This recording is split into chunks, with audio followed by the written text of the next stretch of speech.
একটু কল্পনা করার চেষ্টা করুন তো এমন একটা সমাজের কথা, মানে যেখানে মানুষ গভীরভাবে বিশ্বাস করে যে ইংরেজ বা শ্বেতাঙ্গ শিশুরা আসলে জন্মের সময় একেবারে কুচকুচে কালো থাকে। হ্যাঁ, আর তারপর নাকি সাদা করার জন্য তাদের মদের গামলায় বা ওয়াইন ট্যাবের ভেতর চুবিয়ে রাখা হয়। ঠিক।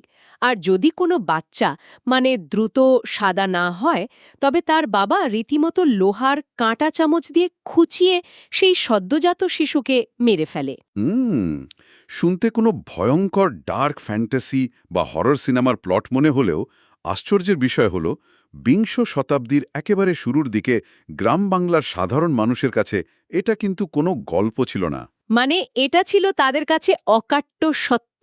একদম তাই। আর এই ধরনের অদ্ভুত সব মিথ আসলে কেবল অজ্ঞতা থেকে জন্ম নেয়নি, এর পেছনে লুকিয়েছিল উপনিবেশিক শাসনে পিষ্ট হওয়া একটি সমাজের প্রবল মনস্তাত্ত্বিক আত্মরক্ষার